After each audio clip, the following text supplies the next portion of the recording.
All right, so today we're going to talk about curl and divergence. I had to do some digging about what these things were. So curl of a vector field, it's just denoted with the word curl, denotes the possible maximum circulation at each point. When you calculate the curl, the result is a vector quantity, and the magnitude of that vector is the maximum circulation at that point. So it is used in fluid mechanics when you think of little eddies in rivers, or in any fluids, or little dust swirls in maybe a big plane. I'm reading about the dust bowl, so you could have little dust swirls. It's the maximum circulation at each point. So if you plug a point in, find the magnitude, that is going to be the curl. So the curl, when you find it, is going to be another vector. The calculations are actually pretty straightforward. I'm going to give you the formula in two different forms. One form that's more user-friendly than the other. So the first form is this one. So curl F, when we name the vectors which generate the vector field, the one that associates with I is capital P, J is Q, and K is R. Then we can define curl using partial derivatives with this formula. This is not the more user-friendly of the two formulas. So when I went ahead and did the assigned homework, I actually used the formula that's going to be on the next slide. And it introduces a new notation called del. So we got a brand new notation that references partial derivatives, which I thought was a little exciting.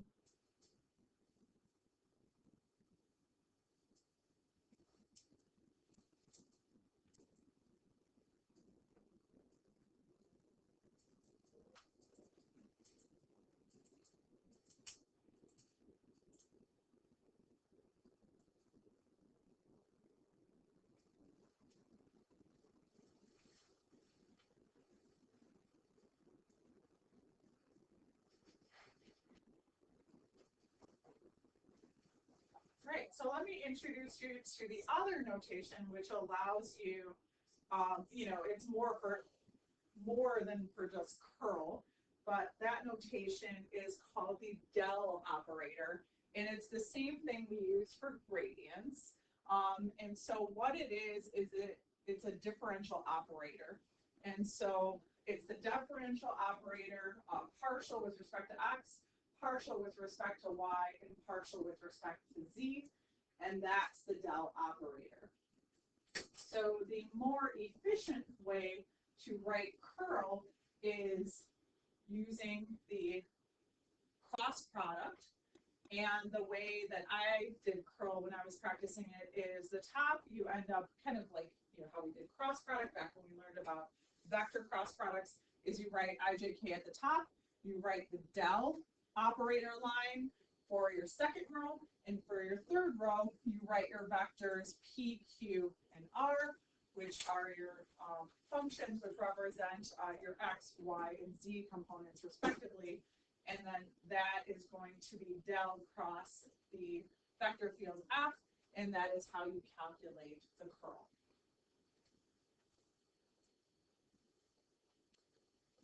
And that's actually the most complicated this gets. The actual math is straightforward because you've done so many partial derivatives and you've done cross products. So the actual operations are straightforward.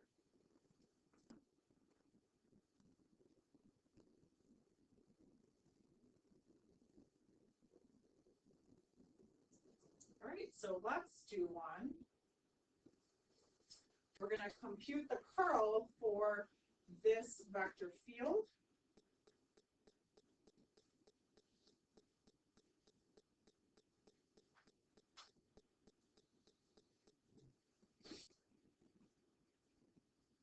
So curl F del cross F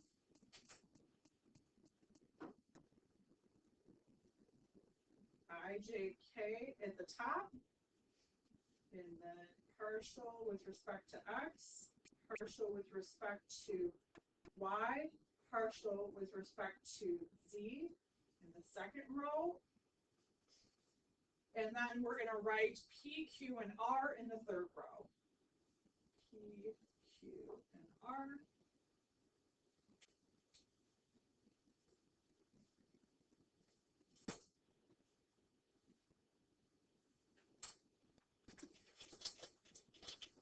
So that is going to be the cross product that we're going to do. We're going to find the determinant of that matrix.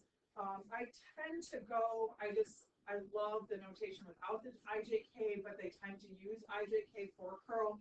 So just if it says IJK in the problem, I then default back to IJK. So just a reminder, to find the first one is I. You cross out the column that I is in and the row that I is in, so kind of like this, where I'm going to cross out the row and column that I is in, and then and the way it works is you're taking the partial with respect to y of negative x squared y squared. So when you do the little determinant of the mini matrix, you're doing this in blue minus that in green. So this in blue ends up being partial with respect to y of negative x squared y squared. So you get negative 2x squared y. And then because it's a determinant, it is minus. And then you do the partial with respect to z of x, y, z. So that's minus xy.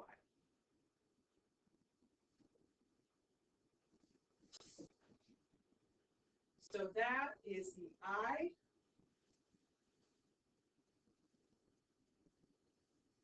Of your curl. Any questions on that?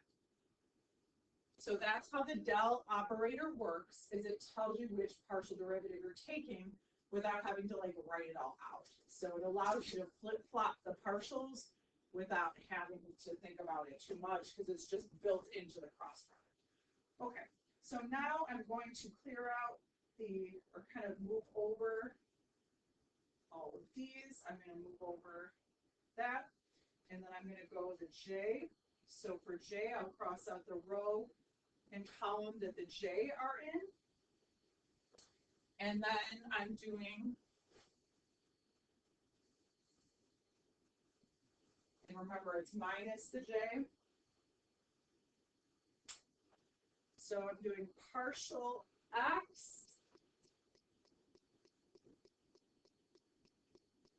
partial X of this one. So that's going to be negative 2xy squared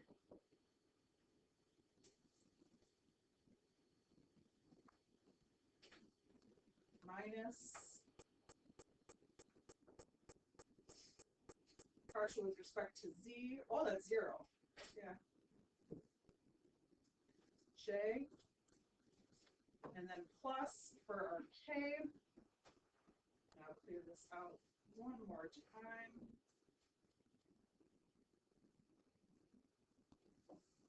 Cross out the row and column that K are in. And then I'll go K partial with respect to X. So that's Y, Z minus X squared. Okay.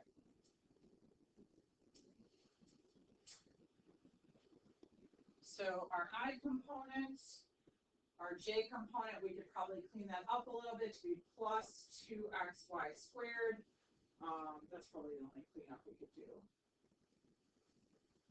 And that's our curl. So what we could do is plug in a point, find the magnitude of that point, and that would be the maximal curl at that point of the fluid or the air in that vector field. Great. Any questions on that?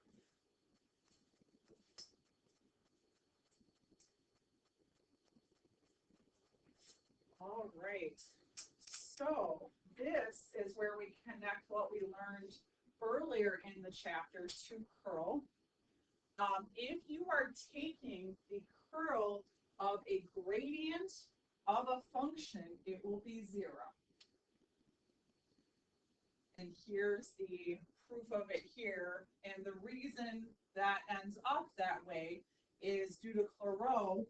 When we do our cross product, we end up getting 0 for all of our different cross product quantities here. You can see for the first one, partial squared f, partial y with respect to z, minus partial squared f, partial z with respect to y. They all end up going to 0 due to Clairaut's theorem, because we know that these are going to be the same.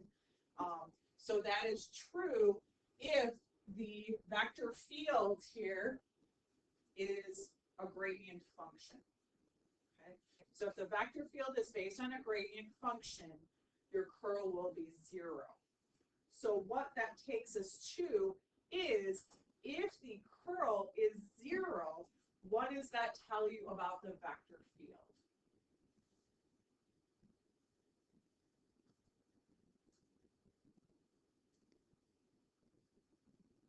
It's a straight line. There's no limit.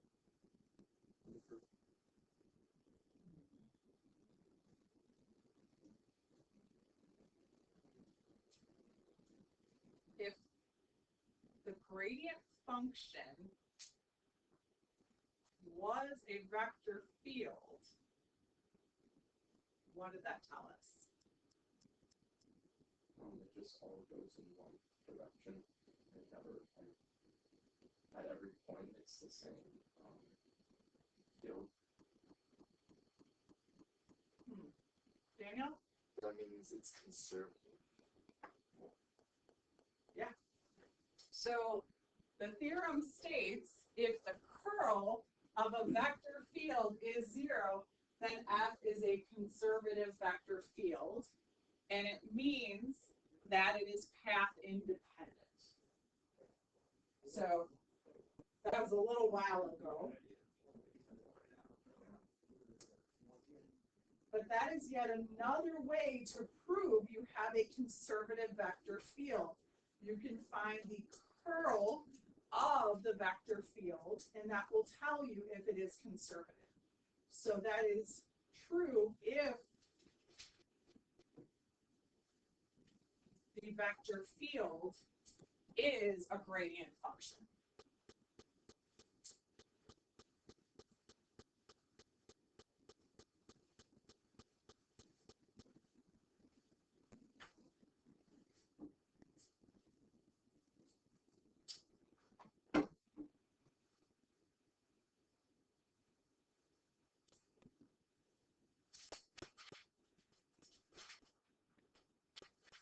So to show if this vector field is conservative, we're going to show if it is or if it isn't using curl. So let's calculate the curl with the cross product. So let's put I, J, K at the top. Our del operators, partial with respect to x, partial with respect to y, partial with respect to z. And then our P, our Q, and our R. And let's calculate it. So for I, I'm going to cross out the row and column that I are in. I is in, I are in. I didn't sound like good English there. I'm just going to use my bracket notation. So first I'll take the partial with respect to y. I get negative 2x squared y minus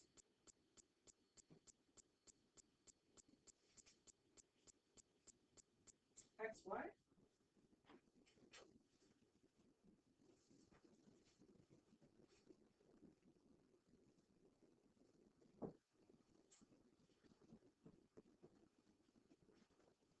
Okay, we already know it's a no.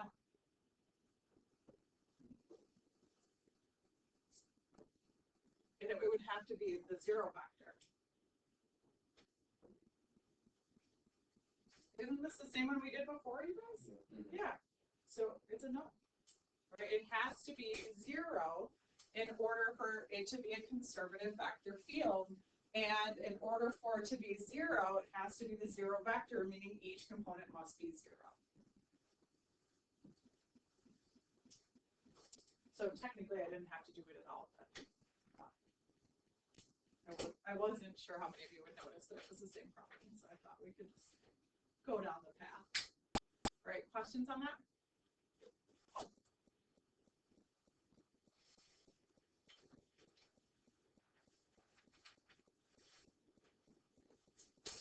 Okay, so let's look at this one. Let's show that this is a conservative vector field. So let's calculate our curl. In this one, we will anticipate it being zero, given it says show that instead of is it.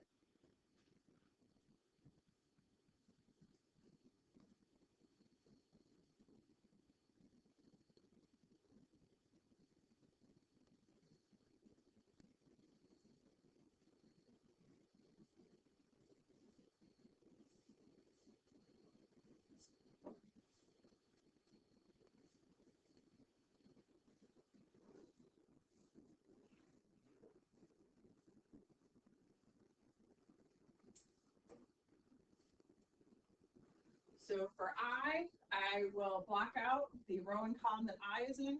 So I'll take the partial with respect to y of 3x y squared z squared. So this one. So this way. And that's going to give me 6x y z squared minus, going the other way,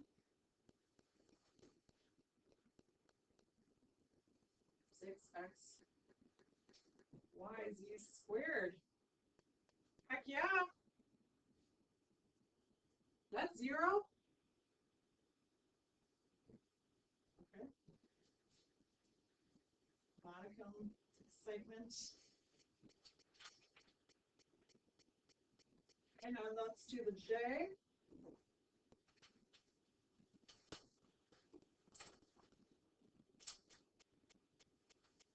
So partial with respect to x there, we get 3y squared z squared. That's a negative plus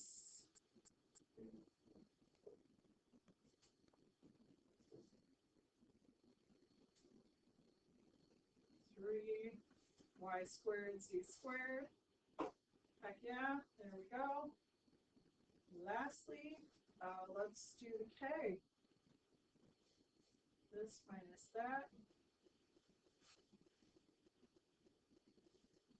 2yz cubed minus 2yz cubed. Okay. I mean, we all know that it should be, but it's good that it is. So we showed using the curl that it is a conservative vector field. So we say curl equals 0, 0, 0.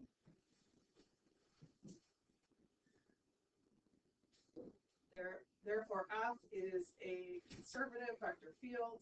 Or I'm just going to say it is conservative. And then find the function F such that F, the vector field, is a gradient function. And this utilizes what skill we used on the quiz, which is anti-differentiating each component so that we can have a single function which would generate the gradient function. So if we look at that, finding the F, if I anti-differentiate that first, the x component, that would be x y squared z cubed for the first component.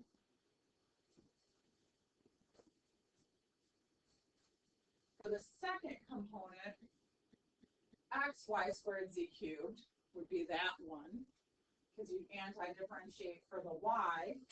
And the third one, xy squared z cubed. So they all work out. So then all we really need to do is the plus k, or some of you did plus c, some of you forgot altogether. So there's your function.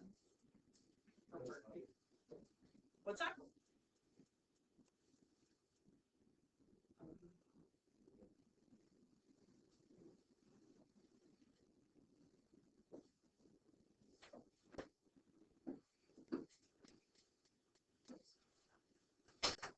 All right, questions on that? Curl I find to be not the most effective way of finding whether it is conservative, because you could also do the partials to find out, or you could just see if an F exists that's consistent, which I think is pretty quick. But yeah, that's another way to do it. Any questions on that? Okay, so that is curl. Now we're going to talk about divergence. Divergence gives a measure of the quantity of flux and it emanating from any point of the vector field, or the rate of loss of mass, heat, etc. from it. So consider a change, rate of loss of different things. So very much a physics quantity. Mass, I'm assuming it would have to be a radioactive something or other, because normal items don't lose mass. But heat does get lost in, from normal things, but definitely a physics application would be divergence. So we know that curl is a vector quantity, divergence is a scalar quantity. And the way you find divergence is, again, using partial derivatives of the vector field. And you could use the dot product here, or you could use just partial p with respect to x plus partial q with respect to y plus partial r with respect to z, or you could do the del operator with the dot product. I don't think one is any more efficient than the other. Either way, you're taking partial derivatives.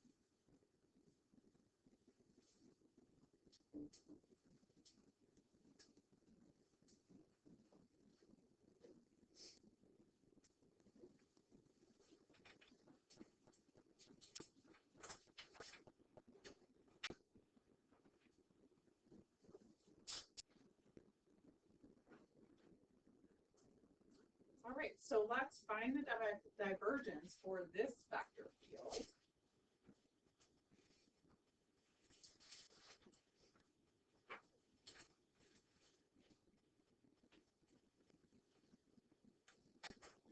So for clarity, I'm just going to label P, Q, and R.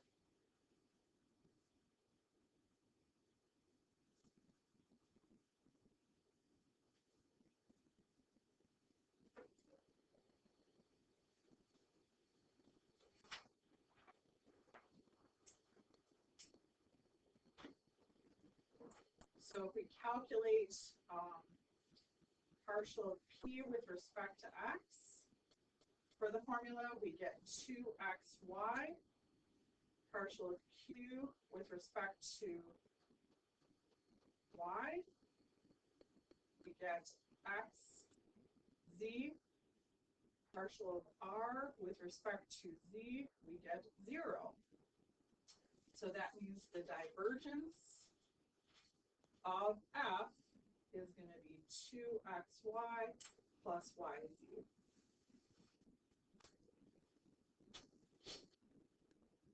So a bit less gnarly of an equation than the curl equation.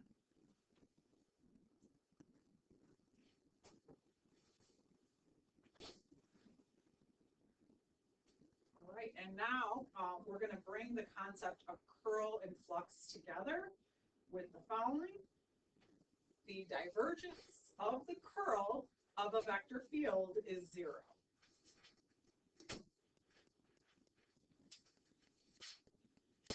Which says to me that the measure of quantity of flux of curl is always 0 in a vector field. Maybe ask Mr. Rackavan about that one, because maybe the curl doesn't flux at all.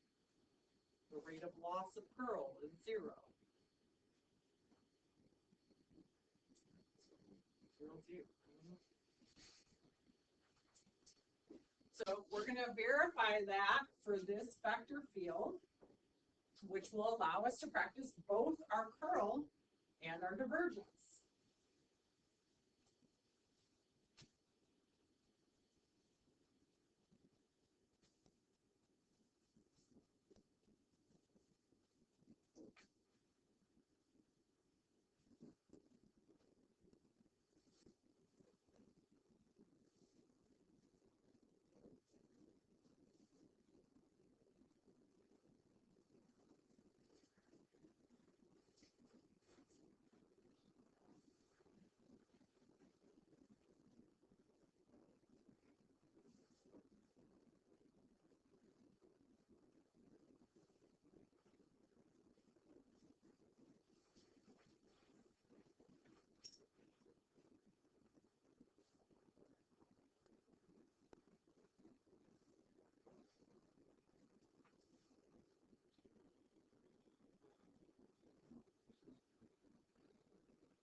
Yeah, and again, if you're stating curl, I always like the answer to mirror the question. So if you were just stating curl, I would go with the IJK notation. But again, I prefer the brackets, but just for work's sake, I'm going to do brackets. Now, so that's a curl. So to find the divergence of the curl,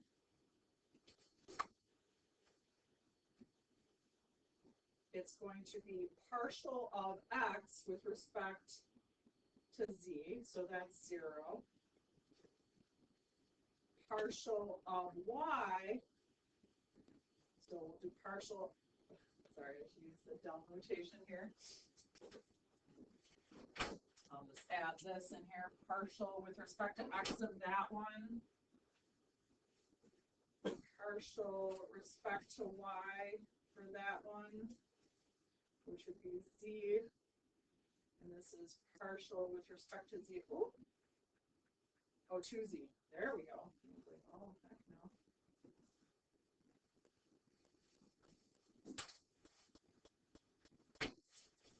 So we have proven that it is 0 for that particular vector field. Any questions?